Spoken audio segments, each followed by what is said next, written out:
ಟ್ರಂಪ್ಗೆ phone ಮಾಡಿ ಅಭಿನಂದನೆ ಸಲ್ಲಿಸಿದ ಮೋದಿ, ಶ್ರೀಲಂಕಾದಿಂದ ತಮಿಳುನಾಡಿನ 47 ಮೀನುಗಾರರ ಬಂಧನ, ವಿಯೆಟ್ನಾಂನಲ್ಲಿ ಕಂಡು ಕೇಳರಿಯದ ಪ್ರವಾಹ. ಇದೆಲ್ಲ ಸುದ್ದಿ ನೋಡೋಣ ದೇಶ ವಿದೇಶ ನ್ಯೂಸ್ ಟಾಪ್ 9ನಲ್ಲಿ.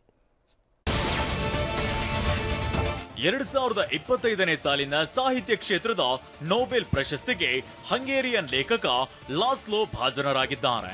ಈ ಬಾರಿ ನಿರೀಕ್ಷೆ ಮೂಡಿಸಿದ್ದ ಬಂಗಾಳಿ ಲೇಖಕ ಅಮಿತಾವ್ ಘೋಷ್ ಅವರಿಗೆ ಪ್ರಶಸ್ತಿ ಕೈತಪ್ಪಿದೆ. ಭೌತಶಾಸ್ತ್ರದ ನೊಬೆಲ್ ಪ್ರಶಸ್ತಿ 3 ವಿಜ್ಞಾನಿಗಳಿಗೆ ದಕ್ಕಿದೆ. ಜಾನ್ ಕ್ಲಾರ್ಕ್, ಮೈಕಲ್ ಎಚ್ ಡೆವೋರೇಜ್ ಮತ್ತು ಜಾನ್ ಎಂ ಮಾರ್ಟಿನೇಸ್ ನೊಬೆಲ್ ಪ್ರಶಸ್ತಿಗೆ ಭಾಜನರಾಗಿದ್ದಾರೆ.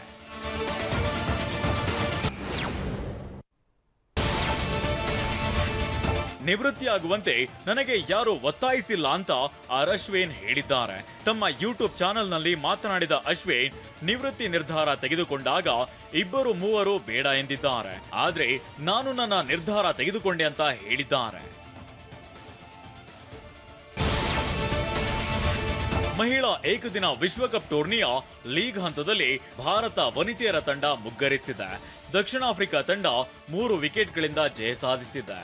ಭರವಸೆಯ ಆಟಗಾರ್ತಿಯರಾದ ನಾಡಿನ ಡಿ ಕ್ಲರ್ಕ್ರ ಅಜೇಯ 84 ರನ್ ಹಾಗೂ ನಾಯಕಿ ಲಾರಾ ಓಲ್ವಾಲ್ಡ್ರ 70 ರನ್ಗಳ ಭರ್ಜರಿ ಅರ್ಧಶತಕದ ನೆರವಿನಿಂದ ದಕ್ಷಿಣ ಆಫ್ರಿಕಾ ಗೆಲುವು ಸಾಧಿಸಿದೆ.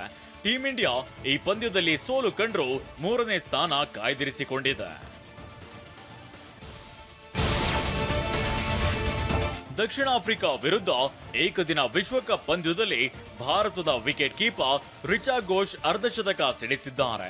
77 ಎಸೆತಗಳಲ್ಲಿ 94 ರನ್ ಸಿಡಿಸಿದ್ದಾರೆ. ಇದರಲ್ಲಿ 11 ಬೌಂಡರಿ ಹಾಗೂ 4 ಸಿಕ್ಸರ್ ಸೇರಿವೆ. ರಿಚಾ ಘೋಷ್ ಆಟಕ್ಕೆ ಕ್ರಿಕೆಟ್ ಪ್ರೇಮಿಗಳು ಫಿದಾ ಆಗಿದ್ದಾರೆ. ಭಾರತೀಯ ಕ್ರಿಕೆಟ್ ಸ್ಟಾರ್ ರಿಂಕು ಸಿಂಗ್ಗೆ ಭೂಗತ ಪಾತಕಿ ದಾವೂದ್ ಇಬ್ರಾಹಿಂನ ಡಿ ಕಂಪನಿ ಗ್ಯಾಂಗ್ ಹೆಸರಿನಲ್ಲಿ ಹಣಕ್ಕಾಗಿ ಜೀವ ಬೆದರಿಕೆ ಹಾಕಿರೋ ಆರೋಪ ಕೇಳಿಬಂದಿದೆ. ಫೆಬ್ರವರಿ ಮತ್ತು ಏಪ್ರಿಲ್ 2025ರ ನಡುವೆ ರಿಂಕು ಅವರ ಪ್ರಮೋಷನ್ ತಂಡಕ್ಕೆ 3 ಬಾರಿ 5 ಕೋಟಿ ರೂಪಾಯಿ ನೀಡುವಂತೆ ಬೆದರಿಕೆ ಸಂದೇಶ ಬಂದಿವೆ ಎನ್ನಲಾಗಿದೆ. ಮುಂಬೈ ಕ್ರೈಮ್ ಬ್ರಾಂಚ್ ಪೊಲೀಸರು ಮೊಹಮ್ಮದ್ ದಿಲ್ಶಾದ್ ಮತ್ತು ಮೊಹಮ್ಮದ್ ನವೀದ್ ಎಂಬಿಬ್ಬರನ್ನ ಬಂಧಿಸಿದ್ದಾರೆ. ಟ್ರಿನಿಡಾಡ್ ಮತ್ತು ಟೊಬ್ಯಾಗೊದಿಂದ ಆರೋಪಿಗಳು ಈ ಕೃತ್ಯ ಎಸಗಿದ್ದು ಅವರನ್ನ ಭಾರತಕ್ಕೆ ಹಸ್ತಾಂತರಿಸಲಾಗಿದೆ.